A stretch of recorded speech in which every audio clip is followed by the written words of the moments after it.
Mike, I had plans, dreams, and even a secret savings account for a global tour we intended to take in a few years. I noticed my wife, Tracy, blushing deeply and continuing to glow pink as she conversed with a few colleagues during our employer's annual staff meeting at a small college in mid-September. I was standing around 15 feet away from Tracy when I observed her reaction while she was engaged in a sensible conversation with another group of colleagues.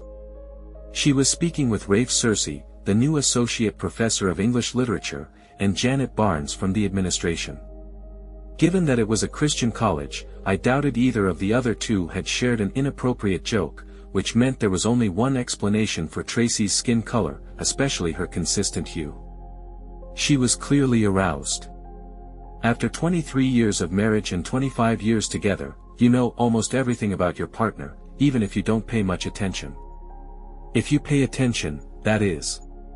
In that moment, I understood the reason behind some recent oddities in Tracy's behavior that I hadn't recognized as strange until then. Tracy and I were best friends, lovers, and parents to two wonderful children. Unlike many couples, we could spend our days together without tiring of each other's company. We could discuss anything from the intimate to history, and we often laughed about many aspects of these discussions. I've always believed that the best way to test marital compatibility is to take a long ride with your potential spouse. If you haven't killed that person by the end of the ride, you should marry them immediately.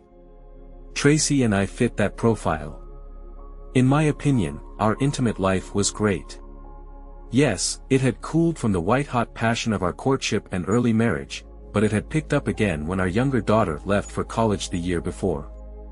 Being empty nesters for the better part of a year seemed to reignite our more lustful urges, and we alternated between slow, passionate lovemaking and hardcore physical activity 3 or 4 times a week. Something changed 2 months ago, and since it had mostly changed for the better, I didn't question it. Tracy was always a willing and active participant in our intimate life, but she was rarely the initiator. Suddenly, she began to initiate as much as I did, and the physical connection was off the charts. However, we no longer made love, it was just sex. It was great, but our focus had shifted. I didn't ask myself this question then, but looking back, I realized that was a mistake. Throughout the entire event, Tracy and Rafe were never more than 5 feet apart while walking. Now that I knew what I was looking at, I was able to determine that Tracy's glow lit up every time she was near Rafe, even when I was nearby. This usually disappeared quickly when I showed up, but as soon as Tracy left me, she acquired a companion to communicate with. I secretly kept my eyes on this couple, although I didn't have to try very hard. Tracy seemed to forget about everyone else when Rafe was around. I never saw her look around to see where her husband was throughout the evening. She made sure to lightly touch Rafe at every opportunity. My emotions ranged from nervousness and fear at first to complete rage after I became convinced of the reality of everything I was seeing. What I saw definitely looked like the end of my marriage. I practically had to drag my wife away from Rafe at about 11. She didn't look happy when I showed up and told her it was time to go. Anger flared in her eyes for a moment, then she backed off, but it wasn't fast enough for me not to notice her look again. 23 years of marriage, and the evening's discussion usually flowed freely on the way home. But that night, I deliberately sat quietly, waiting for Tracy to begin. She seemed preoccupied with something for a while, looking out the passenger window until she realized how awkward the silence was. Then she quickly jumped into the void with some meaningless conversation about how badly dressed the college president's wife was. I wasn't very responsive. "I'm really tired, I'm going to go to bed," Tracy said when we got home. "Are you coming?" I wasn't sure if she was just trying to avoid the evening's conversation or if she was trying to get me to go to bed so she could deal with any disappointment from the excitement. Anyway, I didn't bite and told her I was going to watch some TV. I think she looked disappointed. The next day was Saturday, so I was able to spend the entire day outside doing yard work, which gave me plenty of time to calm down and think things through. If Tracy had any idea that things weren't so simple in our universe, she did a good job of not showing it. The following week, things seemed a little tense at home. For my part, I tried to play it cool, but I used the Find My Phone app on my iPhone about 6 times a day. In every case, Tracy was where she was supposed to be, so to speak. At night, she seemed more than ready to have a night, although she seemed a little reserved the first night. After that, she returned to her earlier manner. As usual, I made sure to please her, giving her several pleasures. The following Monday, nothing had changed. But on Tuesday, the Find My Phone app told me that Tracy had gone home at lunchtime. 15 minutes later, I quietly entered my home and confirmed that my marriage was over. They weren't exactly quiet in our bedroom, so I didn't need to go up the stairs to confirm that Tracy's partner was indeed Rafe. "Oh my God, Rafe!" Tracy shouted at one point during the celebration. "Oh God, baby, you are the best." The last one really hurt. It took all my self-control not to run into the bedroom and hurt the man. However, I did not enter the room because I knew that if I started beating him, I would not stop until I killed him. None of them were worth jail time. Tracy, I am fully aware that it sounds self-serving to say that I love my husband more than anything in the world, but it is the honest truth. I loved him for a quarter of a century, and I hope to love him for at least another quarter of a century. However, in the interest of full disclosure, I also have to admit that I have a lover on the side, a lover who is so wonderful that I could not give him up, although I know that sooner or later, I would have to do it because it would be the only way to save my marriage. Mike, my wonderful husband, would be devastated to learn that I had an affair. That's why I did everything I could to hide my affair. However, I was not stupid enough to think that I would never be caught. I knew that the longer this went on, the more my chances of getting caught increased. Mike has been my rock for the last 25 years. We were married for 23 years and had 2 wonderful children. He was my best friend, my soulmate, and a wonderful intimate partner. We talked about everything and laughed a lot, well, until recently.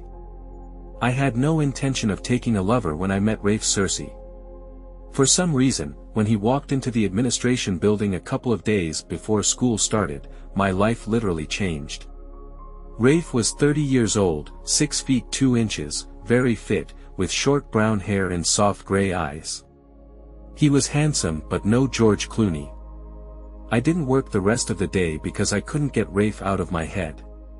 When I got home, I'm pretty sure I almost killed Mike with intimacy. I know Mike fell asleep exhausted and with a big smile on his face. I would never tell him that I wasn't thinking about him while we were intimate. I continued to be intimate with Mike until he dropped for the next 2 weeks. Then, my dear husband opened the door of opportunity for me as he had to leave town for the night the following Wednesday. I knew it was wrong, but I was practically shaking when I called Rafe on Monday morning and invited him to lunch on Wednesday afternoon. I had already checked Rafe's schedule and knew he didn't have any classes on Wednesday afternoon. I took administrative time off. Rafe met me at a small Italian restaurant, and we had a good lunch, talked, and laughed a lot. I know I laughed a lot and had a hard time keeping my hands off his arms and hands while we talked. Rafe and I hadn't discussed it, but he knew what anticipation was like. He smiled back at me a lot, held my hand for a while, and even grinned sometimes. I knew he felt the same connection. Being the gentleman he is, Rafe paid the bill and then quietly asked where I lived. 10 minutes away from here. Leave your car, and I'll drive, I answered in a voice that sounded much more confident than I actually was.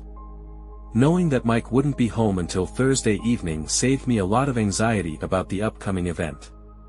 But I have to admit, I was nervous. I knew that after having 2 children and being 45 years old, I didn't have the mature young body that Rafe was probably used to. I loved Mike with all my heart and soul, but my time with Rafe was definitely going to happen, and I wasn't going to deny myself the pleasure. And I didn't feel guilty about it. I drove my car into the garage and closed the door. The next 10 hours were some of the best of my life. Rafe obviously felt the same connection as I did, and everything we did was amazing. When I met Mike, I always considered him a great bed partner. Rafe completely reset the dial. Everything we did was fantastic, too, and Rafe finally got into an Uber to pick up his car. I felt as spineless as a jellyfish and as brainless as a sponge. I remember a lot of screaming and some crying, and I'm pretty sure it came from me. But I really can't swear to it. Hell, I couldn't swear on my own name now. I knew what it was like to be senseless. I definitely wanted this. You are an amazing woman, Tracy. It was probably the best intimacy of my life, Rafe said quietly as we snuggled together after our second connection of the evening. I really meant it. Mike was an excellent lover in his own right. However, the way I connected with Rafe was beyond praise. It was almost as if we were doing something completely different from what Mike and I were doing. I couldn't feel guilty for doing something so amazing. In my mind, intimacy with Rafe was separate from my life with my husband. Nights with Mike were about emotion, intimacy with Rafe was about amazing physical sensations. We did this twice a week. I knew this couldn't last forever, but I was going to enjoy it while I could. Mike, I knew that Tracy was supposed to be served with divorce papers on Wednesday at 10 a.m. 2 minutes passed before my phone rang. No, Mike, I don't want a divorce, she screamed over the phone when I answered. I don't want a cheating woman as my wife, but we don't always get what we want, do we? I answered. I can explain. I made a decision for myself, she cried. The one we need to talk about, Tracy said, ending the conversation. Since you ignored our vows, I also made a decision for myself. So no, we don't need to talk about your decision, I replied. I could actually be productive at work, but unfortunately, I knew what I would be faced with when I returned home. And Tracy did not disappoint. Don't you think you should have talked to me before you filed for divorce? Tracy screamed at me when I walked in. After all, we have been married for 23 years. Those 23 years didn't seem to matter to you when you constantly cheated on me, I shot back at her. I could tell from her eyes and smudged makeup that Tracy had been crying. I myself didn't feel very cheerful. I love you, Mike, really. What I had with Rafe was just physical. It was a decision for yourself, she finished for me. Tracy looked worried, to say the least. I'm sorry, I heard you, but I think you're overreacting. Can we talk about this? She asked. I don't understand what you're talking about, Tracy. You cheated several times, probably a lot more than I know, I said. I know it looks bad. I know it was just a decision for you, Tracy. I repeated. Why don't you explain it to me? I thought it was obvious that I was being sarcastic, but Tracy seemed encouraged by my reaction and actually smiled at me. I can't explain it, but it's like we have some kind of special physical connection. Is this the best intimacy you've ever had? She asked. Her eyes became as big as saucers, and for the first time, she looked scared. You heard? She asked with tears and fear at the same time. Do you want me to replay this for you? I was at home last week. You two were so busy that you didn't hear me, I said. I won't be able to fix this mistake, she said, at least having the prudence to lower her eyes in shame. It was purely physical, Mike. I love you. I can't express to you how much I love you. Can't we at least try to consult? She asked. I knew she was right about the last one, and it hurt the most. I still loved her, although not as much as 2 weeks ago. 25 years of loving someone don't just pass away in an instant. Tracy, even though I knew what I was doing was risky, I was still shocked when I was served with divorce papers at my office on Wednesday afternoon. I had no idea that Mike knew about my affair. Hell, not only did he know, but apparently, he caught Rafe and me in bed one time, and he had the video. Even worse, he heard me tell Rafe that he was the best I'd ever had. I knew that I would never be able to satisfactorily explain to my husband the connection that Rafe and I shared. But I knew that Mike's love for me would win out in the end. I'd start by trying to get Mike to agree to let me keep Rafe as an outside lover and go back to staying married. As a last resort, I suggested seeing a psychologist. He agreed. Our first meeting with the consultant did not go well for me. The consultant was a woman, but like Mike, she couldn't understand that I simply couldn't ignore my attraction to Rafe. I guess I expected her to show more understanding, maybe be on my side. "So, your vows meant nothing to you, Mrs. Mannon?" she asked after I finished telling my story. "No, they mean everything to me, but this is different," I explained. "This is unlike anything I've ever experienced before. You are a woman, you felt aroused before. Well, it's like that, only much stronger." "Like I've been drugged," I said. I could see from her face that she didn't believe me. Men are often accused of thinking with their little brains, but women are guilty of it, too, if today's divorce statistics are any indication, the consultant said calmly. Lightning strike is a real thing, but most people understand that they have a choice to ignore it. You have decided to give in to your base desires, she continued. I couldn't believe that this woman was essentially telling me that I had no self-control. It was tantamount to calling me a whore. Then she asked me a question that probably sealed the divorce deal. If Mike could forgive you and take you back, do you think you would be able to resist your physical desires and remain faithful to your husband? She asked. I just sat there, afraid to even answer that question. Mike would know better than a lie detector that I was lying. I love you, Mike. Please, could you work with me on this? I don't love it, but I have to have it. This is the best intimacy of my life. Don't ask me to give this up, I cried. I glanced quickly at Mike, expecting to see a sign that his resolve was weakening. In the end, he admitted that he still loved me. But I saw dead eyes. I'm sorry, Tracy. I really love you, but I won't give you the right to cheat on me, and I can't forgive what you've already done, he said. I'm sorry. I wasn't man enough for you, he continued. You were more than enough man for me, Mike. I love you, I said. I do not love him. I'll give it up if that's what keeps us together. Please don't give up on us. I didn't do this. You abandoned us the first time you had a night with him, he blurted back. Don't blame it on me. I just never knew how selfish you are. In the end, it's all about you, and you just don't love me as much as I love you, I retorted. 2 weeks after I last saw the consultant, I was in my bedroom with Rafe. I didn't know Mike was watching me, but at that moment, I didn't care. I had seen Rafe on campus the day before and asked him when I returned to my office. He was more than willing to show up for a lunchtime date. Yes, the intimacy was outstanding. The divorce was finalized 6 months later. During this time, Rafe and I had intimacy dozens of times. The intimacy had always been fantastic. He was my kryptonite. I loved Mike, but I lusted after Rafe. I had to have him. I knew I would never get Mike back because of this. He didn't love me enough to let me have Rafe.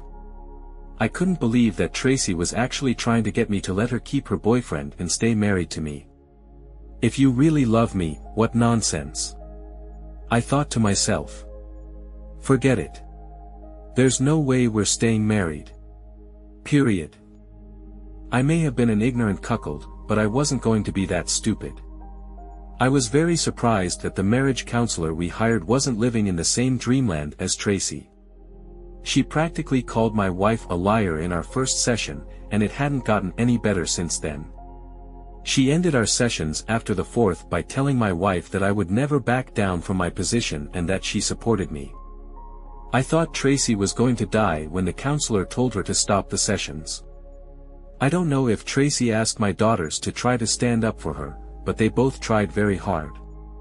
You're destroying the family, Dad, my youngest cried when I told her about this. No, baby, I'm not destroying the family. Your mother did it. I'm just making it legal, I replied. She twisted her face and furrowed her brows. I could tell she was thinking hard. You're probably right, Daddy, she finally said. Rafe, I didn't really want to ruin Tracy's marriage, but I saw it more as her husband's problem. I knew she really loved this guy, but we had an amazing physical connection, and the intimacy was almost otherworldly. If she wanted to have me, hell yes, I was going to give it to her. I suppose I couldn't blame him for not wanting to be cuckolded, but again, that's between him and Tracy. My job is not to wonder why Tracy stayed away from me for 2 weeks after Mike filed for divorce. When he didn't relent and take her back, we resumed our romance. In fact, things actually got better because when Mike got out of the way, I got all her physical attention. I have to say that intimacy with Tracy was the best intimacy I've ever had. Even though Tracy was great in bed, I never thought we'd last very long. At 45, she was not fit for marriage. I knew I wanted to have my own children, and she already had 2 grown children. Besides, if she could do what she did to the person she said she loved more than anything in the world, what could I expect? I continued to look for Miss Cersei, although I did not talk to Tracy about it. She already had enough on her plate after losing Mike. That all changed when I found Lucy Ralston about a year after Tracy's divorce. She was 24 years old, had short brown hair, a dancer's body, and we hit it off from the start. I didn't tell Tracy about Lucy at first, but I finally confessed after about 2 months. I knew I had hurt Tracy's feelings, but it didn't seem like Tracy really loved me. She and I were absolutely connected physically, but emotionally, we were just good friends. When Lucy and I decided to be exclusive, I had to tell Tracy that it was over between us. "But I abandoned my husband for you," Tracy cried when I told her. "No, that's not true. You left your husband to have a night with me. We never existed. It was all about fantastic intimacy, and it was your choice. But it's not my choice. My choice is to have a wife and family," I said. Tracy was devastated when Rafe told her he was going to be exclusive with Lucy and wouldn't have intimacy with her anymore. "But I abandoned my husband for you," she cried when he told her. Rafe gave her a look that I could only interpret as pity. "No, that's not true. You left your husband to have intimacy with me," he corrected. I knew he was right, but still, it was awkward when my children found out about it. Mike didn't sugarcoat the pill when we broke up, telling the kids I cheated on him several times for the best intimacy of their mother's life. The kids weren't happy with me, but they eventually came to terms with it. Telling them a year and a half later that Rafe had left me to start a family with a younger woman just made me look pathetic, even to me. I didn't ask them not to tell their father, but I really hoped they wouldn't. I admit that I do not completely agree with this development of events in my life.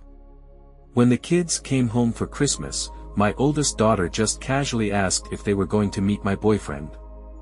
At that moment, I admitted that we were no longer together. "So, you gave up a quarter of a century of love with your dad for a couple of years of nights with some younger guy?" "Oh, wait, sorry, a couple of years of the best intimacy of your life," my daughter said sarcastically. I couldn't say much. I lowered my eyes to the floor. Losing Rafe still didn't affect me as much as losing Mike. I mean, Rafe was an amazing bed partner, but Mike was my soulmate, my everything. Coming home to an empty apartment every day after work was heartbreaking. But at least I could look forward to amazing intimacy several times a week when Rafe left. I had nothing left. The loneliness turned out to be terrible. So, I guess I was pretty interested in dating at first. I was surprised that most of the interested men were 30 plus, and some were even 20 plus. Maybe this old woman didn't look so bad for being 47 years old. I enjoyed the company of several men, although none of them even came close to the quality of my ex. Maybe it's because I hadn't dated in so long, but I've definitely noticed that men's expectations have changed over the past quarter century, especially among younger guys. They seem to expect intimacy on the first date, and if that didn't happen, there usually wasn't a second date. It wasn't that I was opposed, but I also wasn't going to jump into bed with just anyone. And everyone. When intimacy happened from my point of view, he was usually quite good, and all my partners seemed very pleased. Most of the intimacy was just intimacy, though. I guess I haven't dated anyone long enough to make real love. I really missed making love. When talking to the children, I tried to discreetly ask about Mike. I didn't think he was dating at all, which meant I still had a chance to get him back. I knew the odds weren't very good, but why wouldn't he date me if he was going to date other divorced women? We had a wonderful marriage for 23 years. However, I knew that I would have to be the aggressor if this happened. "Mike, maybe you'd like to have coffee with me sometime," I said after he answered my call a few months later. "I know I hurt you with what I did, and I'm sorry about it. But I really wish we could be friends, the kind that sit and drink coffee together and maybe even eat food together sometimes. I really miss sitting with you and chatting." Sure, Tracy. I think we could do that," he answered cautiously. "I really miss your company, and I think I'm in a much better place now than I was," I said. We set up our coffee date for the next Saturday. Mike, I have to admit that Tracy looked fantastic when she walked into the Starbucks where we agreed to meet. I haven't seen her for 2 years, and time hasn't harmed her at all. She didn't look any older, and her weight was probably the same as the last time I saw her.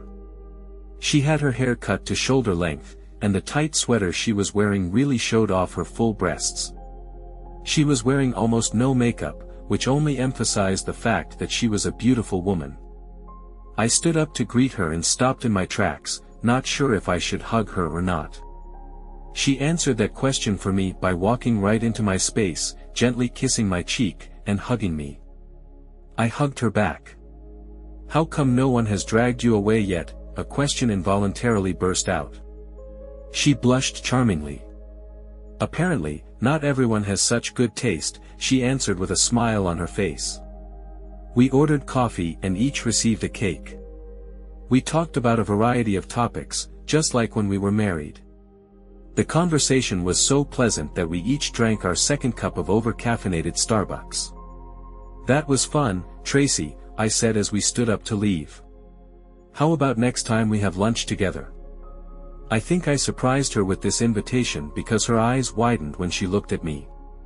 "Certainly, that will be great," she said quietly. I called her 2 weeks later and set up a lunch date. It's been over 25 years since I've gone on any kind of date, absolutely none since Tracy and I got divorced. Although I was devastated by what Tracy had done to me, I tried my best to feign indifference to the general public. However, in reality, it all just tore my heart apart. And after the divorce, I stayed away from all women. One Saturday afternoon, Tracy and I enjoyed a very pleasant lunch at our favorite Italian restaurant. I know she was hoping that I would invite her to my house after dinner, but I walked her to her car in the parking lot, gave her a friendly kiss on the cheek, and headed to my car. Over the next year, we enjoyed several dinners. I didn't want to go beyond that because it gave me more control over the situation, in my opinion. Dinner leads you to what happens after dinner, which leads you to what happens. I did not want to and could not approach this. Tracy, Mike must have gotten smarter over the years. I knew he enjoyed the time we spent together, but he never invited me to dinner. I figured that at some point, he would decide to do this, and it would just be a small step towards spending the night together. I knew he wasn't dating, and I thought if I could rock his world one day, I'd have a chance to win him back. But he just never gave me that chance. Eating at IHOP is hardly conducive to bed sharing. I took the hint and started dating others again. I guess I'll just have to accept it. Tracy messed with my head so much that I didn't actually date another woman for 5 years. I definitely didn't view my lunches with Tracy as dates, although I know she was expecting something. I was in my favorite liquor store, checking out the many brands of tequila available, looking for something new when I felt a presence to my right. She seemed pleasant enough, so I decided she could use my extensive knowledge of distilled spirits. I was just trying to be friendly. "Do you want to drink tequila or make a cocktail?" I asked with a smile on my face. I never dilute good tequila. "I drink my tequila like I drink my coffee, straight, without anything," she replied. "Margaritas are good for parties, but when I really drink, I don't mix them." Wow, the woman who holds the key, I thought to myself. I didn't know a single woman who drank tequila properly. For the first time, I turned to face a woman who drinks tequila and looks damn good. There are no rings on her left hand, either. She seemed a little younger than me. She had a head of curly dark brown hair that almost reached her shoulders. Her skin was pale, and her eyes sparkling blue. I assumed Irish blood, like mine. I didn't realize I was staring at her until I heard her speak and then realized she was asking me a question. Subtle, very discreet, she grinned when I returned to the real world. I know I blushed. I'm sorry. I'm just lost, I said weakly. A dozen brands of tequila and a beautiful woman who understands how to drink this tequila. In my world, this doesn't happen often. She smiled at me. I thought she was going to move on when she spoke again. And what kind of world is this, Mr. Tequila Snob? Loserville, USA, ma'am, I muttered. Ma'am, did you just call me ma'am? She asked incredulously. Wow, do I look like your mother or something? Sorry about that. It's a matter of good manners. My parents are to blame. But no, you don't look like my mother. I loved my mother to death, but even on her best days, she didn't look as good as you. I couldn't believe it actually came out of my mouth. I winced. She looked surprised, then that look slowly turned into a sly smile. By now, I had a good look at what appeared to be a tight, curvy body for a woman her age. So why Loserville, Mr. Tequila Snob? If we're being polite, it doesn't look like you'll have any trouble getting a date or two. I haven't been on a date in 5 years since I divorced my cheating wife, I said quietly. Oh, sorry about that, she said, looking embarrassed. There was an awkward silence for a while. I didn't have enough game to break the deadlock, but luckily, she did. So, what do you recommend? She asked, returning to the tequila. I'm a big fan of Don Julio Blanco, and I also like F's new guy, Sammy Hagar Santo. But if it's a really special occasion, then choose Don Julio 1942. Damn expensive, but it's really good stuff. How much does it cost? She nodded at me, as it seemed to me, ending the conversation. I grabbed a bottle of Santo from the shelf. Then I thought, what the hell, and extended my hand. Mike Mannon, how would you like to try to kill a next door at my expense? Then you could make a more informed decision, I said, giving her my most sincere look. She grinned again, cheekily looked me up and down, and then accepted my invitation. We went to a nearby bar and spent the next 2 hours sampling tequila. I also made sure to buy us a couple of snacks when we left the bar. I had Rose's phone number. I can't even begin to explain what was going on in my head over the next week. I was thrilled to have a beautiful woman's number, but then, man, I had to call her and set up a date. The last time I went on a date was right before the American Revolution. Crap, I thought. I could take her to a restaurant. Maybe I could find a roller skating rink or bowling alley. My head was spinning. I had a good job and made decent money. For the most part, people seemed to like me. I was well aware of current events and would never talk about politics on a date. I noticed that I was sweating a lot. I realized that one thing had not changed when it came to dating women. They have all the power, and they know it. However, she gave me her number without me having to point a gun at her. That should have counted in my favor, shouldn't it? The debate in my mind raged for days and could have gone on much longer if fate had not intervened. Fate disguised as an intern whom I literally stumbled upon in the hallway of the office where I worked. I was trying to decide what to do with Rose when I ran into Anna. She tripped on her 3-inch heel, and I grabbed her arms to keep her from falling, apologizing at the same time. I know I'm not very big, but I don't think you would have noticed that I was there if you hadn't bumped into me, Anna told me after I calmed her down. The problem was that Anna was probably the same age as my youngest daughter. We would talk from time to time, usually with me giving her some fatherly advice about something. She was also my personal consultant on issues of the younger generation. If I needed to explain something generational and I didn't want to call my kids, I would find Anna, and she would explain things to me face to face in words that made sense to my 50-year-old brain. Yes, actually, I muttered, probably sounding like a weak buffoon. Anna looked at my face as if she was trying to read the sign. She broke into her signature smile. I was puzzled. This happened often. Maybe this problem is connected with a girl, a woman, she said in her sing-song manner. So, sort of, yes, I think so, I continued to mutter. She looked at me for a few seconds, then made a decision. Okay, you can tell me about it at Murphy's after work, and I don't want any ridicule when I get my ice-cold drink, or you'll be on your own, she lectured.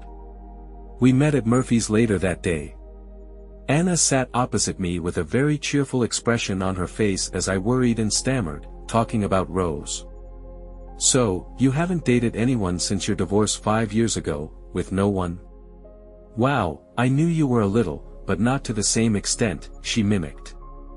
I cringed from this ridicule, but still, I knew that Anna was right. I also knew that she was caring and kind to me.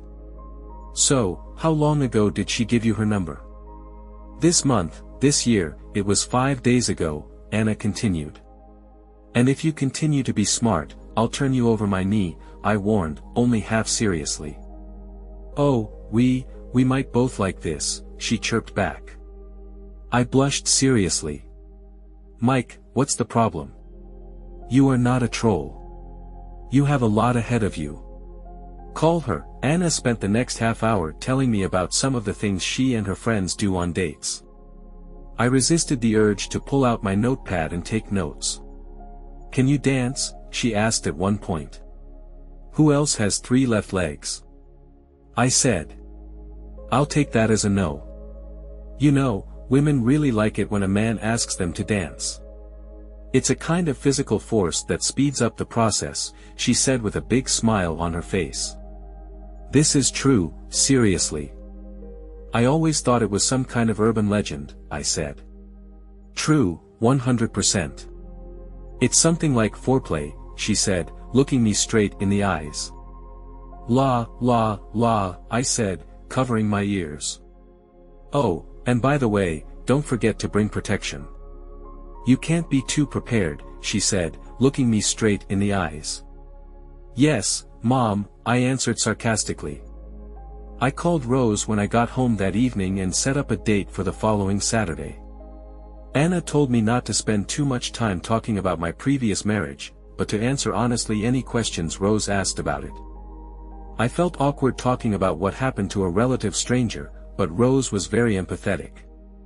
She then told me her story of heartbreak, which included a 15-year marriage that ended with her catching her husband in bed with a neighbor. Tracy, the actual physical pain from the syphilis I contracted was nowhere near as bad as the humiliation I experienced in the doctor's office. Don't get me wrong, the doctor and 2 nurses I dealt with were completely professional. But I could tell they were overwhelmed by having to deal with me. It didn't get any better when I listed 6 different men as recent bed partners to notify. Crap, 6 notices.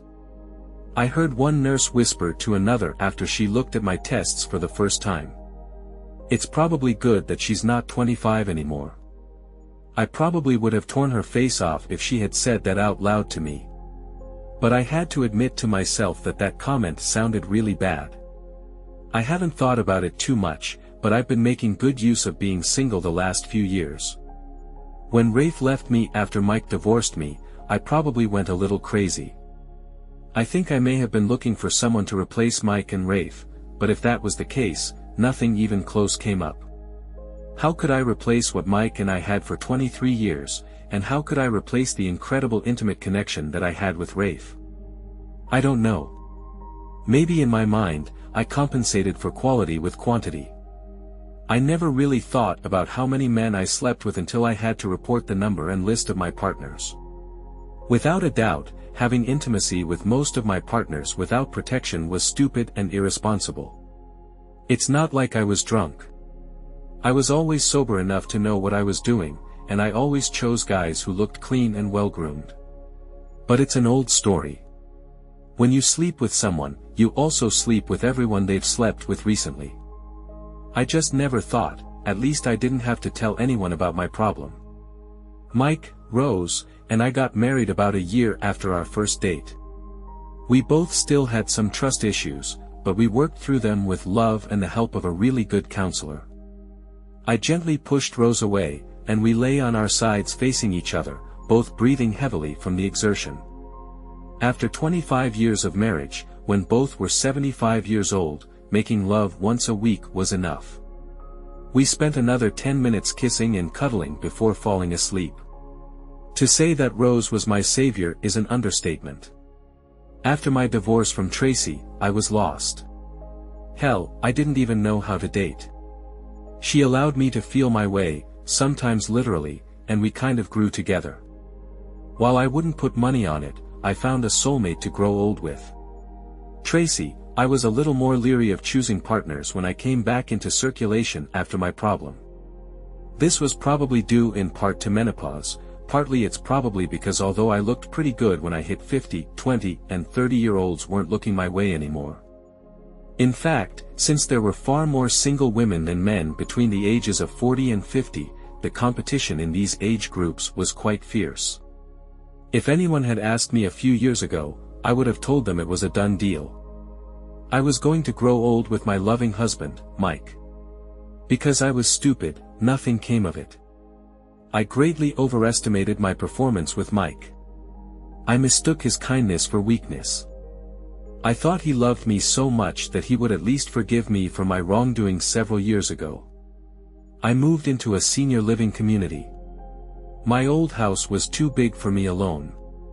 I see my children and grandchildren every few months. It took years for the relationship I had with my children to return to normal. The relationship between Mike and me remained friendly, although we stopped having lunch after I realized that these lunches would not bring me closer to him. Mike finally started dating again after years of being a recluse. I admit I'm jealous of the way he looks at Rose when the whole family gets together for the holidays. I can't help but notice the adoring looks and sweet mannerisms with which they interact. This makes me sick. It had to be with me. Was it worth it? I asked myself. I never liked the answer. What do you think of what our hero did? What would you do if you were him? Write your opinion in the comments. See you in the next video.